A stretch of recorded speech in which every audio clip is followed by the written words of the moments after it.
You're listening to the Brianna Christine podcast, episode number 3.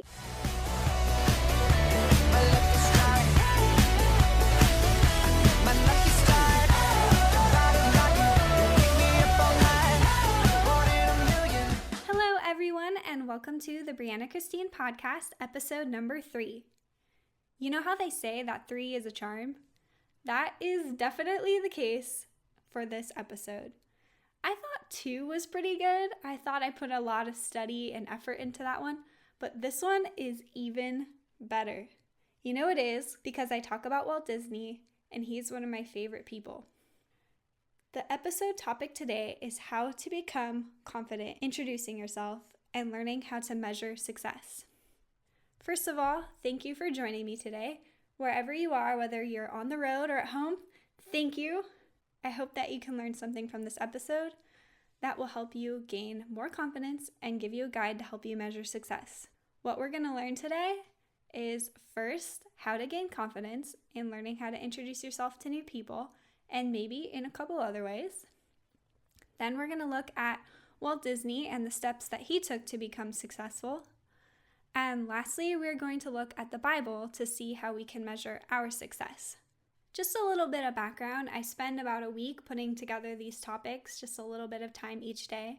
And earlier this week, I was on the phone with my best friend Cody, and I am super blessed because I have awesome friends who I can share all of my crazy ideas with. I think all of my ideas are awesome. So I call my friends and ask them, hey, is this a good idea? Is this something I should be working on right now? And they're just great because they're really honest about telling me whether something is probably going to be working or not working, and that's kind of what we were doing in this conversation. One thing we talked about is I asked Cody, what is something that I can bring to these people? Because I feel like I'm not very special by myself. I don't have a lot to offer. And that's why I like to point to people who are really awesome, like Walt Disney and the Bible.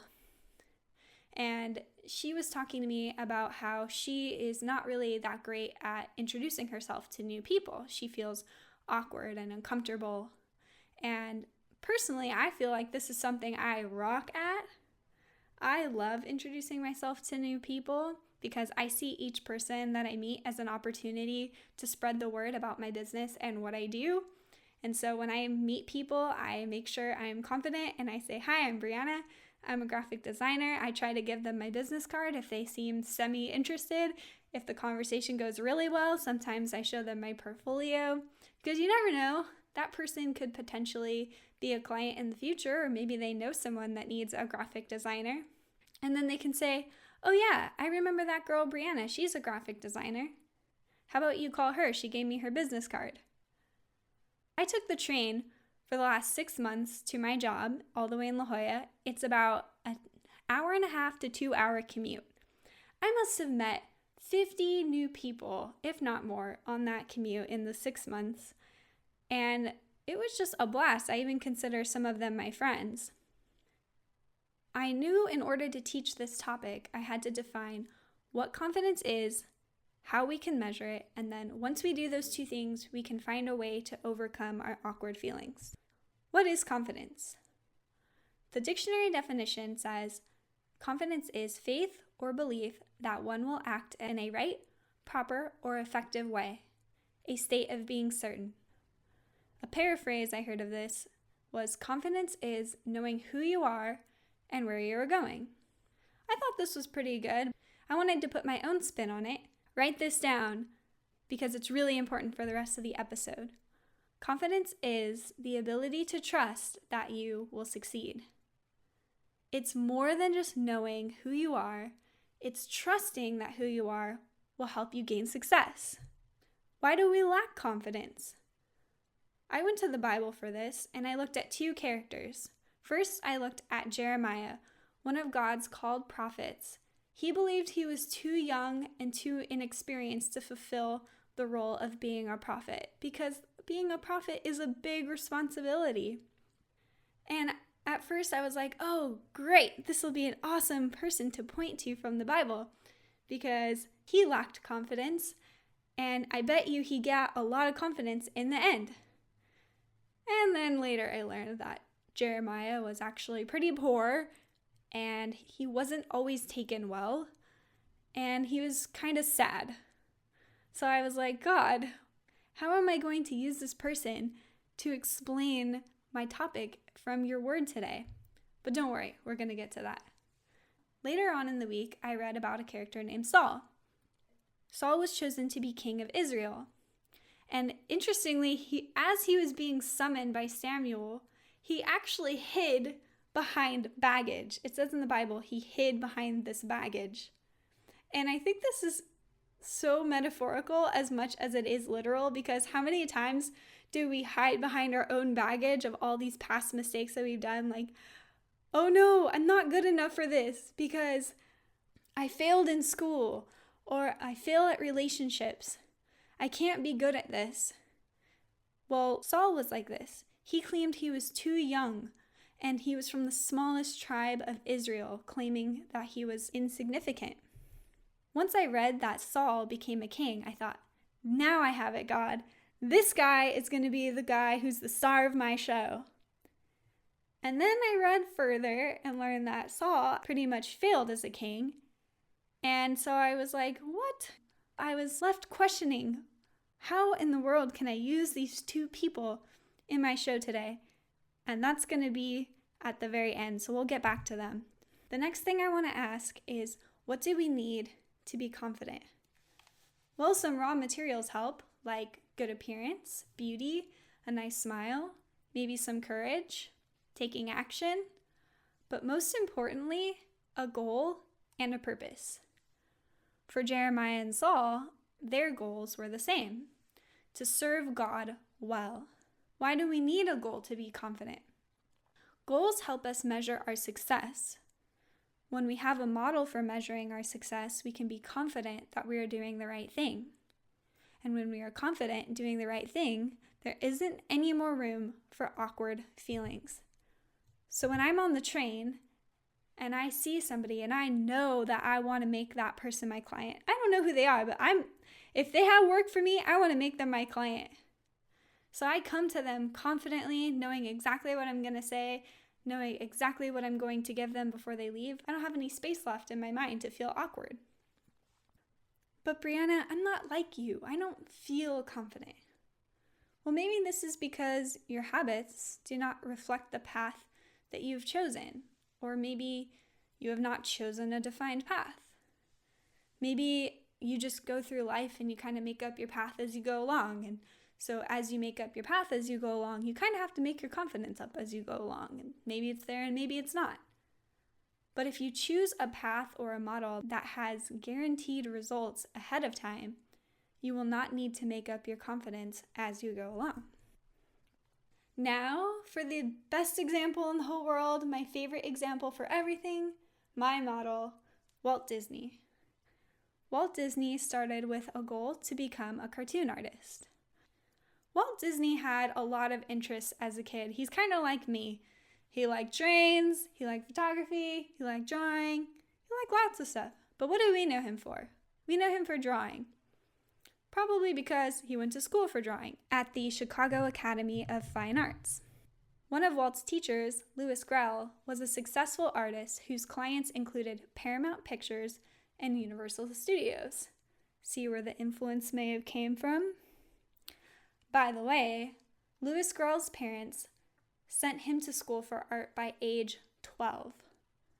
I imagine the only logical reason is that Grell had a habit of drawing from a young age, because honestly, I can't see any other reason parents would want to send their child at age 12 to school for art in the early 1900s.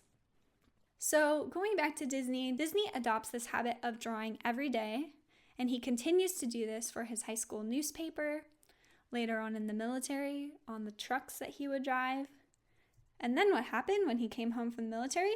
He got a job as a cartoon artist. Is there an underlying model here that we can learn from this short section of Walt's life? Yes, and I will provide a graphic along with this podcast, but if you are not driving and you have a pen and a paper, you can make a little circle model that I'm going to give you and just go along here. So the first part of the circle you're going to draw at the top is 1, get a goal. That's what Walt had. His goal was to become a cartoon artist. Now draw the circle to the next point, number 2. Get a teacher who has accomplished your goal. For Walt Disney, this was Grell. He had clients in the entertainment industry. Now, continuing the circle on your paper, number 3, make habits that reflect your teacher's habits. For Walt, this was drawing every day. Now go continue around the circle. We have 2 more steps. Number 4, maintain the habits even when no one is watching. So even though Walt left the Chicago Academy of Fine Arts, he went on to do it in the military. Number 5, you get to the last step, get to the end of the road. For Walt, this was reaching his goal, becoming a cartoon artist. So what you have here, when you look at the circle, is this cycle that you can go through over and over, because the last step, you can redefine or redirect your goal. But just to take a minute here, I want to clarify the last 2 steps and why they are so important, because when I was drawing the model out for the first time on paper, it was pretty obvious what the first 3 steps should be, but the last 2 steps weren't as obvious. So here's why. Clarifying and maintaining your habits is so important, because you can start a habit, but you must maintain it in order to be successful at it. Imagine you're on a street riding a bike for the first time, trying to get to the end of the block. Perhaps you have a parent with you who knows how to ride a bike. They show you and they help you ride yours. Maybe they even help you up on your bike and they give you a push to start. But you must maintain pushing the pedals on the bike, otherwise you will fall down. Gravity. Then 2 things could happen. You could make your parent or your teacher push you to the end of the block while you're on your bike, or you can get up and keep pedaling until you get to the end of the block. So what if you choose to be pushed? If your parent or a teacher pushes you, which they probably won't, but an enabling parent might, it's not really about your success that you reach the end of the block on the bike. So if you were faced with this objective again, to get to the end of the block, you would not feel confident reaching the end because you did not possess the habits that it took to get there in the first place. So when you maintain the habit of pedaling consistently in this example, you will always, by result, stay upright. Therefore, you can be confident that you will reach the end of the block. So now we have the last step. Why is it so important to say the last step is to get to the end of the road? Because when you reach the end of the road, you're faced with options yet again. You can either continue in the same direction, or you can redirect and take a new path. Both of these require planning a new goal or a new endpoint. Maybe on your way to your new goal or endpoint, you get on a different bike, or you get in your friend's car and take off, or maybe you get a better bike. Either way, the cycle continues, and we continue our story with Walt. So after Walt became a cartoon artist, he found a new goal to start his own business.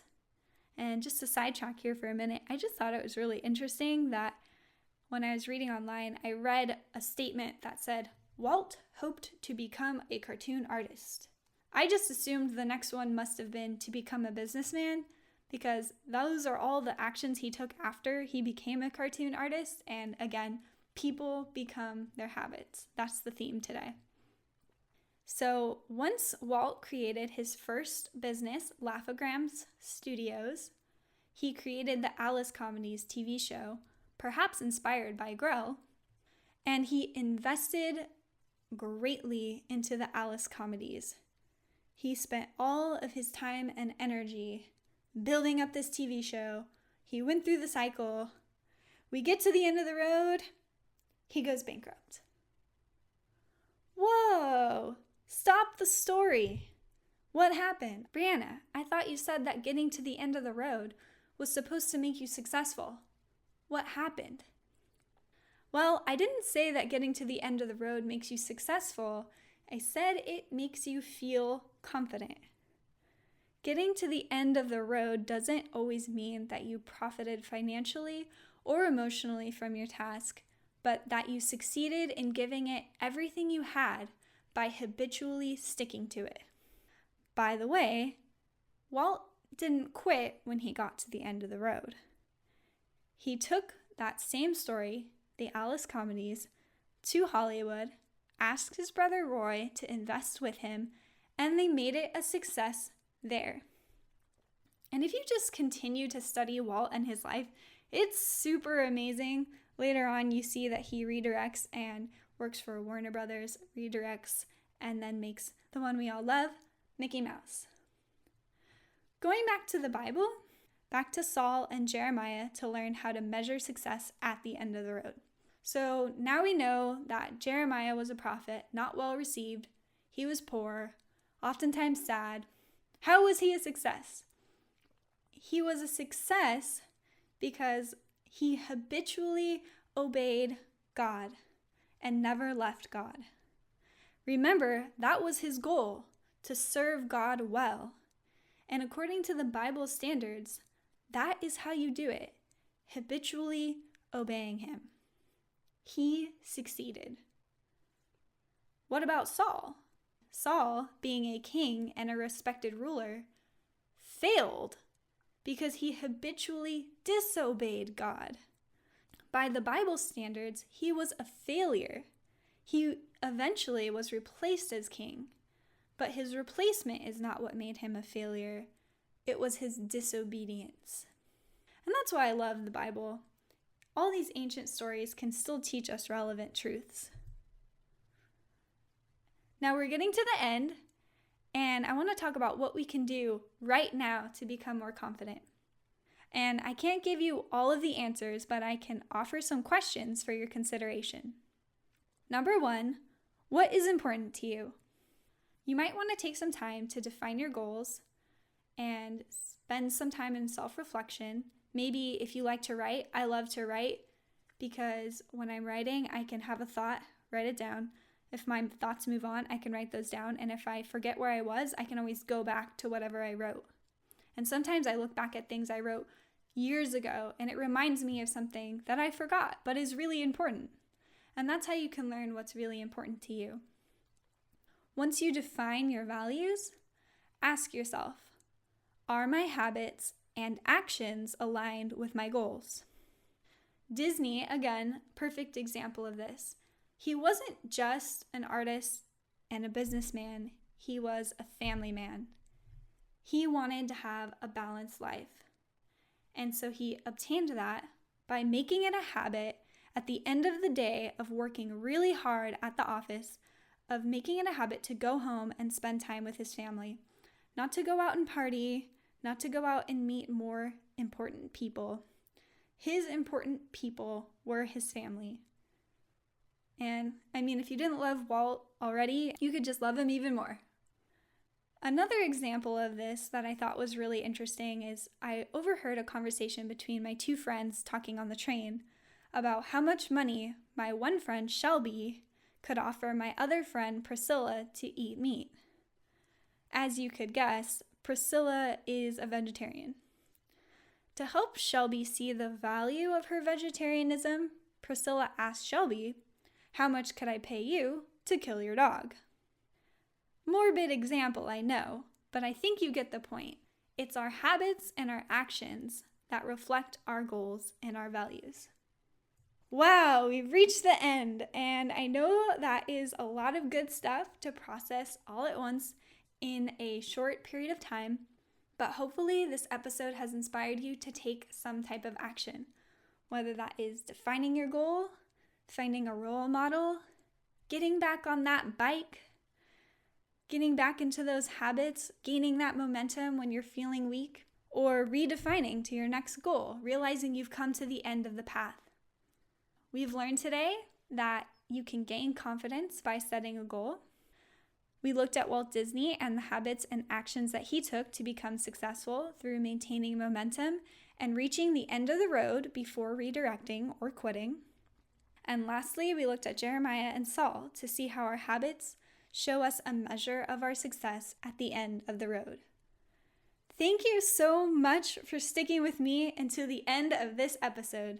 I know you have many things that you could choose to do with your day, so I'm so glad you chose me to be a part of yours. If you would like to hear more episodes like these, please subscribe to my podcast on soundcloud.com and have a great week. See you next time.